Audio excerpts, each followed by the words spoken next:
Hello students, welcome to the ongoing lecture series on international business, and I am Professor Soma Sengupta, Kamla Nehru College, University of Delhi. We continue our discussion on modes of entry and this is part 3. Now in this last part we will discuss the equity mode or investment related mode. Till now we have discussed the non-equity mode like the trade mode, trade related mode, exporting and all those contractual agreements. And here now we were discussing equity mode where there is investment involved. Now in equity mode or investment related mode, it involves establishing ownership or investment in a foreign company, typically through foreign direct investment (FDI) or acquiring a controlling interest. So here the foreign company or any establishment will establish its business in another country by directly involving or investing in that country in the form of foreign direct investment or some other forms. So equity investment is there. This contrasts with the non-equity mode like exporting or licensing, where the company doesn't directly invest in a foreign entity but rather establishes contractual agreement. So when we talk about FDI, we are talking about the equity mode. When we are talking about wholly owned subsidiary, we are talking about the equity mode. But when we talk about exporting or licensing or leasing or franchising, we are talking about contractual agreements. While in turnkey projects, though they are contractual agreements, but it might be possible that it has an equity element as well, equity mode of entry as well. Now here specifically we will discuss these 4 forms of equity mode or investment related modes: joint ventures, wholly owned subsidiaries, foreign direct investment or FDI, foreign portfolio investment or FPI. First of all, we will discuss joint ventures. Joint ventures or JVs is the strategic alliance where there is an equity participation from both the parties, that is the foreign entrant and the local collaborator in the host country. So at least 2 companies or parties are involved, one a domestic company and one a foreign company. The 2 firms share the ownership and control of the joint venture in any proportion. So it may be one of them like minority stakeholder or equal stakeholder or controlling stake. So 3 possibilities are there, one of them acting as minority stakeholder, other is posing as a majority one, equal stake of both the parties, or one of the parties having the controlling stake. Now generally the multinational company or corporation provides the capital and technology, whereas the day-to-day management is left to the local firm. So here there is a division of the whole task. So investment is done by the MNC as well as it is bringing in the technology, but the day-to-day operations and management is handled by the local firm. In fact, recruitment of personnel, whatever factors of production is required, mopping up all these factors of production, all these is done by the local firm. Day-to-day operations is done by the local firm. JVs may be created as foreign firm by equity in a local company. So this is one of the form in which a joint venture may happen where a foreign firm is buying equity in a local company. Local firm may be acquiring equity in an existing foreign firm. So you may go other way around also, that the local firm is acquiring equity in an existing foreign firm. Foreign firm and the local firm jointly form a new company. So this may also be possible where there is no existing company, but 2 parties are joining hand together to form a new company. So these may be different ways how JVs are created. Now one of the example of joint venture in India is Maruti Udyog Limited, which is a JV or joint venture of Maruti India and Suzuki Japan. Hero Honda Motors is a JV of Hero Cycles India and Honda Motors Japan. So these are the examples of joint ventures. There are many others, and it is a beautiful way of entering into a foreign market by joining hand together with a company in the host country. The advantages of joint ventures. International firm can expand globally with less investment as local partner contributes to the equity capital. So, the equity capital is not solely brought in many a times by the international firm. The local partner also contributes. Foreign firm benefits from local partners' knowledge of the market, political system, culture, language and business system, because in these things the local partner may be having more knowledge or experience of working in that market. The benefit of that knowledge and experience will accrue to the foreign firm as well when it enters the market in the form of a joint venture and joining hand with a local partner. There are certain disadvantages of joint ventures. Local partners may leak technology and trade secrets of the foreign firm. So, that disadvantage will always be there, and joint ventures are nothing but partnership agreements. So, it might be possible when the partnership agreement breaks, then the local partner may actually use those trade secrets and join hands with another partner. Another problem is dual ownership leads to conflict, because each of the party may believe that they are doing the majority of the work and they have the majority stake, and that is why there may be a conflict between the foreign firm and the local firm. Also, the philosophies and the way of working, business orientation may be different of the two parties. Two countries, two types of organizations, they have different orientations. So, the matching of their goals is a difficult proposition, and this leads to conflict, not only matching of goals but the way of doing things. Then there are differences in cultures, managerial styles, motivation. So, these cultural differences and styles also sometimes leads to conflicts, and the joint ventures may eventually break away. Communication problems are also there in terms of, because how the things are interpreted in different countries, common language may not be there, and they might not be at the common platform of understanding each other. Selection of right partner is also a difficult proposition in joint ventures, because as they are from different countries and they have different ways of doing things and culture. So, because of that, orientation is also different. Then whether there will be perfect matching or not, it is questionable. Now, second type of equity mode is wholly owned subsidiaries. The foreign firm may establish a wholly owned firm which is registered under the relevant law in the host country, and that is called greenfield venture. Now, there is no clear line of divide between wholly owned subsidiary and when we will be discussing foreign direct investment. Actually, FDI is also a form of wholly owned subsidiaries only.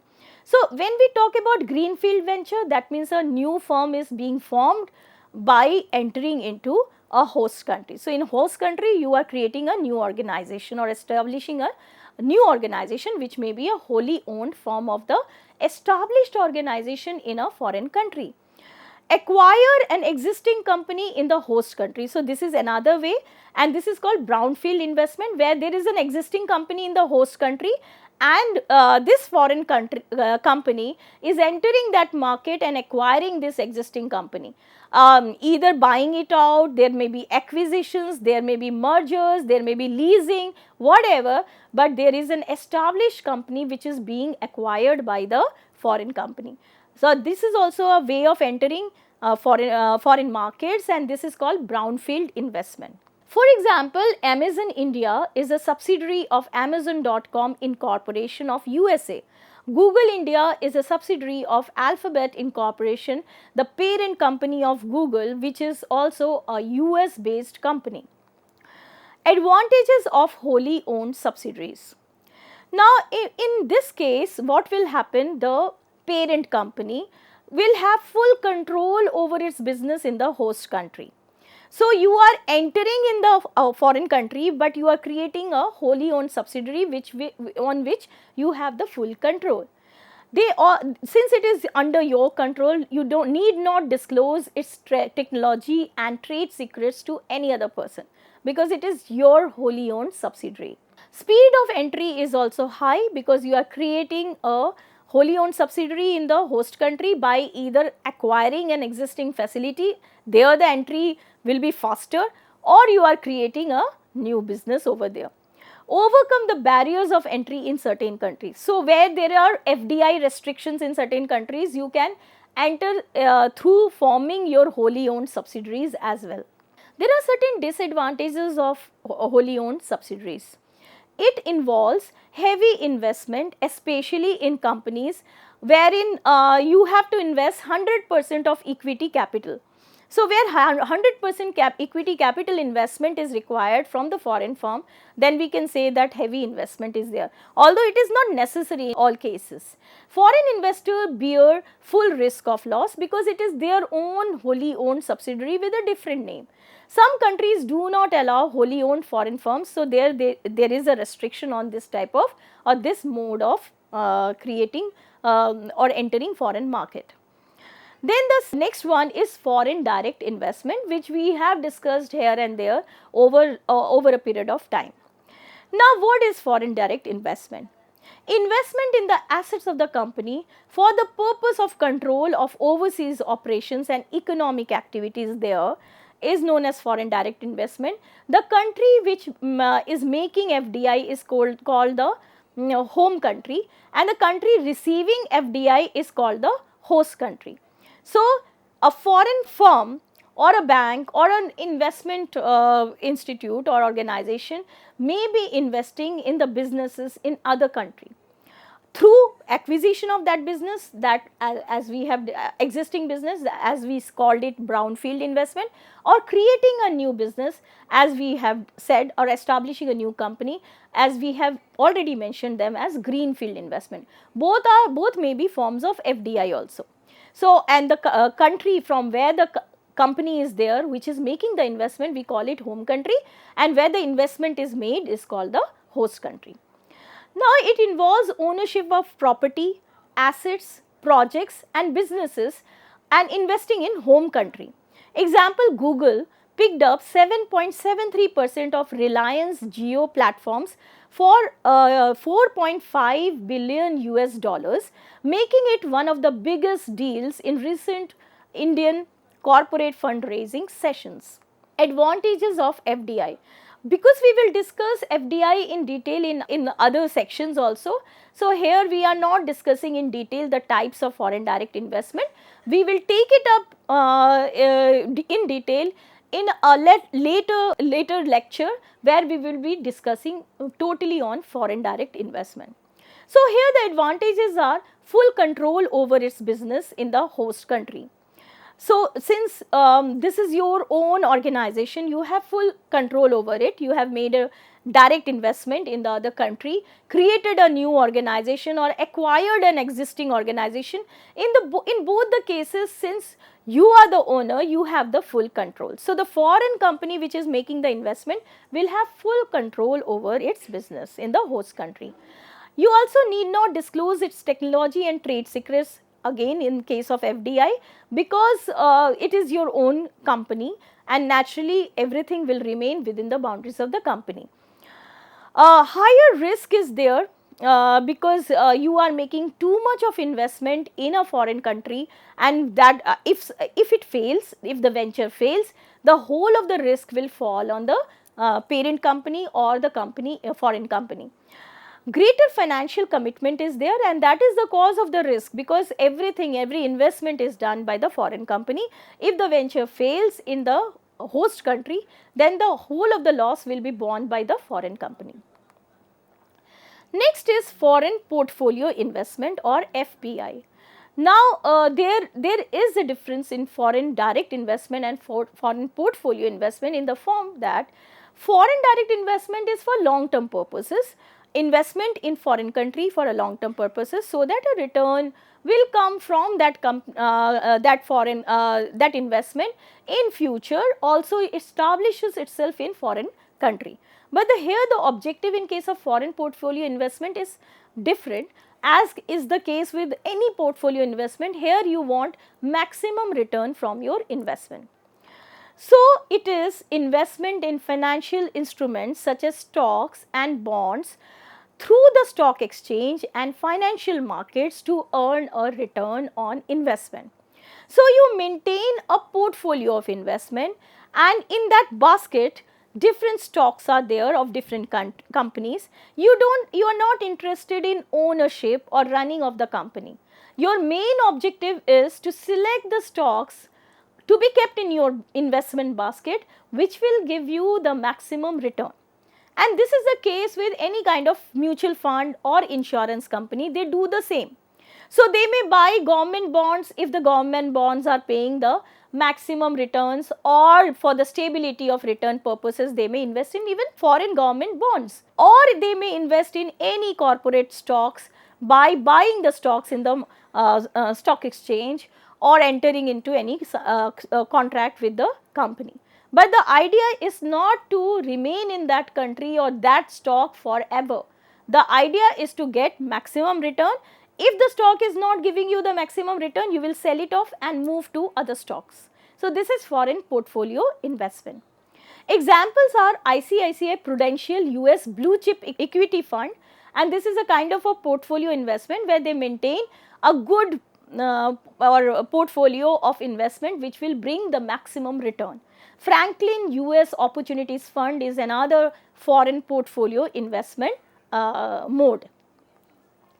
Now, based on basic portfolio theory or portfolio management, individuals or firms invest in large amounts of financial assets in search of the highest possible risk adjusted net return. So, here a whole team will be there which is into portfolio investment and management. They will find a bouquet of best investment which will give the highest possible return to the company. So, this is the principle behind foreign portfolio investment. The other principles of basic portfolio theory or portfolio management which is applicable in case of foreign portfolio investment is that the key task is to reduce the variability or risk of a group of stocks so that the variability of the whole is less than that of its parts. So, here your idea is to reduce the variability or risk. So, that is why you will make a portfolio in such a manner that there are certain stocks which will give you a kind of a guaranteed return. So, if you are investing in foreign government bonds, it will give you a guaranteed return. Plus but the guaranteed return will be like the return will be lesser, the percentage of return will be lesser. Nevertheless, there is a security. But the other investment will be done in corporate sectors where the returns are higher. So, in those stocks which are riskier but will give you the maximum return. So, you have to balance out and create a kind of a portfolio which will ensure both the things, higher returns as well as a little bit of stability. Identify some stocks whose yields will increase when the yields of other decreases. So, that will in a way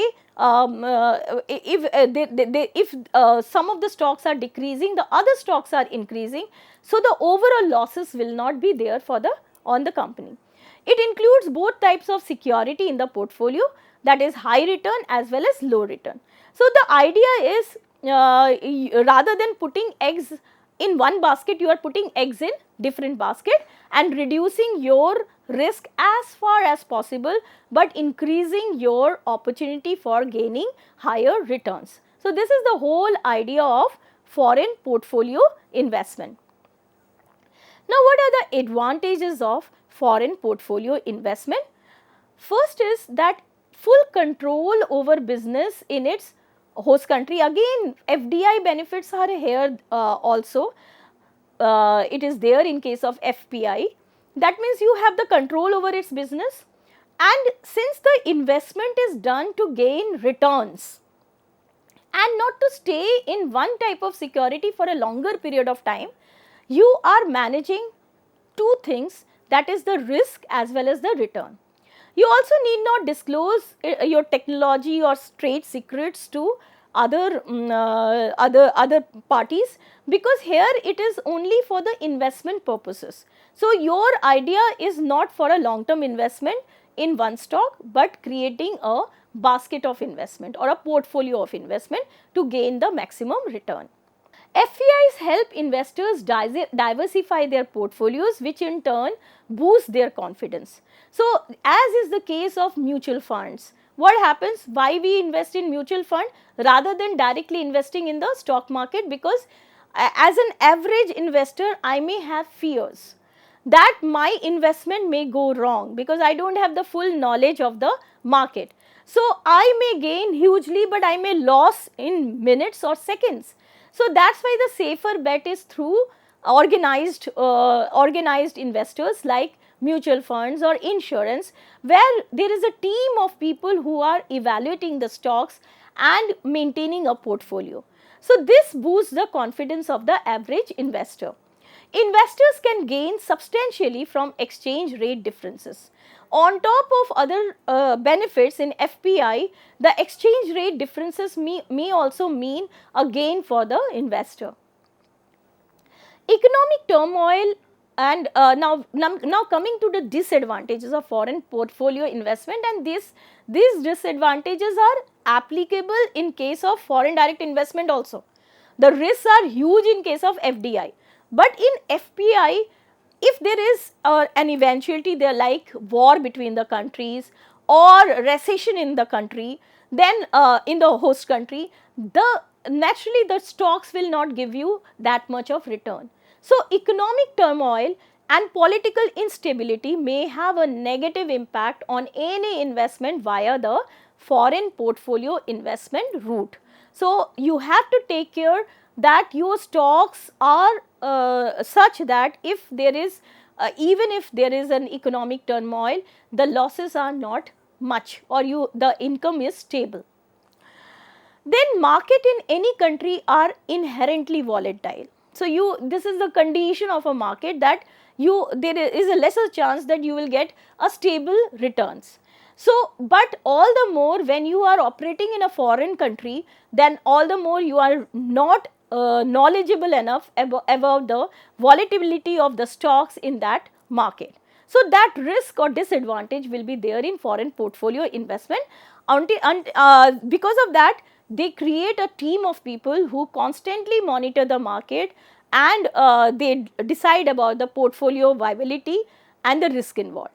Despite the fluid nature of foreign portfolio investments, losses may pile up if funds are not withdrawn hastily. Now, we have discussed that foreign direct investment is much riskier than FPIs, but nevertheless, risk is also there in FPI, and if there is a war between the countries or whatever is there, and because of which the stock prices are decreasing or diminishing, you have to hastily sell them off. If you do not do that, then again the company will face huge losses. Other disadvantages are higher risk, greater financial commitments, which are there in FDI. This is there in this case of FPI also, but in FDI such risks are more because the financial commitment are long term. In FDI it is greater. Then what are the differences between FDI and FPI? On the basis of aim or objective, FDI's aim is to gain controlling interest or ownership in a foreign company. Foreign portfolio investments, on the other hand, targets at earning returns from the investment. So, FDI controlling interest and FPI are interested in more returns. On the basis of stability, FDIs are more stable form of investment as it involves a long-term commitment of funds. FPIs are more volatile and exit easily since it is done through investment in the financial market. So, stability point of view, FDIs are more stable and FPIs are volatile. On the basis of effects, FDI spill over effect of technology and managerial expertise. Now, FDIs are for long term commitments, as we have discussed again and again. So, whatever technology is there in the home country of the of the company which is making the investment in foreign country, that will come or that will be transferred in the host country through FDI investment. So, in a way it is helping in development of underdeveloped countries as well. When we talk about FPIs, they do not have such motive of transferring technology or managerial expertise. That is not their main aim. So, in FPI they just want that the financial market should be better, more income should come out of that. So, they help to increase both the width and depth of the host country financial markets. On the basis of benefit, FDIs lead to a more competitive environment and increase consumer welfare. So, the goals of FDIs are broader. They want a competitive environment, they want a development of regions also, of underdeveloped countries also, earning also through establishing businesses in those areas or acquiring units there and transferring technology, but such goals are not there in case of FPI. FPIs contribute to financial development in an economy. So, basically when we talk about the economic development, consumer welfare development, competitive environment, FDIs are contributing a lot in that. But when we talk about financial market development, FPIs are contributing in that area. So, that is the difference between FDI and FPI. Another difference is on the basis of routes they follow. FDIs are done through greenfield investment, as we have discussed, or brownfield investment. Greenfield investment is when you are establishing a new business in a foreign country. In case of brownfield investment, it is acquiring the existing company in the foreign country through any kind of payments, lease, mergers, acquisitions. FPI is done in international capital market in shares or debentures of different firms. So, let us summarize this unit, modes of entry, the part 3. In this we have discussed the equity mode or investment related modes, which may be in the form of joint ventures, wholly owned subsidiaries, foreign direct investments and foreign portfolio investments. A joint venture is the strategic alliance where there is a equity participation from both the foreign entrant and the local collaborator in the host country. The foreign firm may establish a wholly owned subsidiary which is registered under the relevant law of the host country, which is called greenfield venture, or acquire an existing company in the host country, which is known as brownfield investment. Foreign direct investment is another form of equity mode which involves investment in the assets of the company for the purpose of control of overseas operations and economic activities. And lastly, foreign portfolio investment or FPI is investment in financial instruments such as stocks and bonds through the stock exchange and financial market to earn a return on investment. But they are not falling in clear-cut divisions or watertight compartments. A wholly owned subsidiary may be in the form of FDI. So, we are not denying that a wholly owned subsidiary or a joint venture can't be in the form of foreign direct investment, but these are the different forms of equity modes of entry. Thank you students, have a very nice day.